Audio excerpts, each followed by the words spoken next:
ایک دفعہ کا ذکر ہے کہ ایک جنگل میں ایک بہت ہی ظالم شیر رہا کرتا تھا۔ شیر ہر وقت کسی نہ کسی جانور کا شکار کرتا رہتا تھا اور اس کا کوئی وقت نہ تھا۔ جب دل چاہتا وہ جس جانور کے اوپر حملہ کرتا، چاہے وہ چھوٹا ہو یا بڑا۔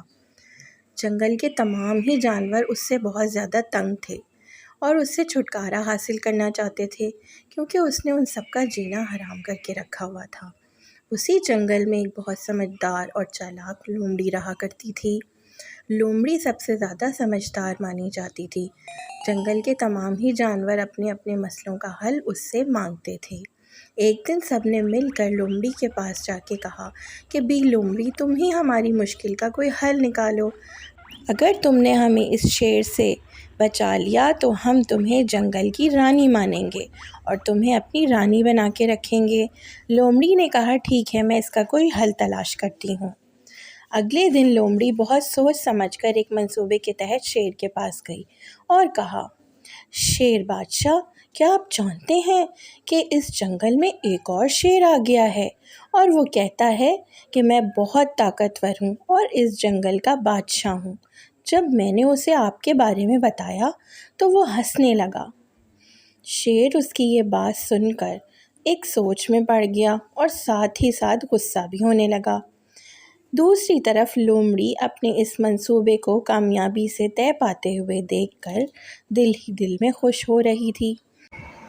شیر نے لومڑی سے اس شیر کا پتہ پوچھا اور جنگل کی طرف دوڑ نکلا۔ وہ بہت شدید غصے میں تھا۔ شیر رستے میں کہتا جاتا کہ آج تو فیصلہ ہو کر رہے گا، یا تو اس جنگل کا بادشاہ میں ہوں گا یا وہ۔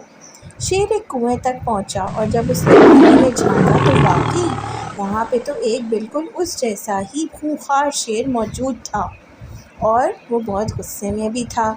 شیر نے جب دیکھا تو اس نے سوچا کہ میں چھلانگ لگا کے اس شیر کا خاتمہ کر دوں، اور اس طرح شیر نے ایک لمبی چھلانگ لگائی اور کنویں کے پانی میں کود گیا۔ اب جب شیر پانی میں کودا تو اسے احساس ہوا کہ اس سے کتنی بڑی غلطی ہو گئی۔ دوسری طرف لومڑی اپنے اس منصوبے کو کامیاب ہوتا دیکھ کے بہت خوش تھی اور اس طرح سے جنگل کے تمام جانوروں نے اس شیر سے چھٹکارا حاصل کر لیا۔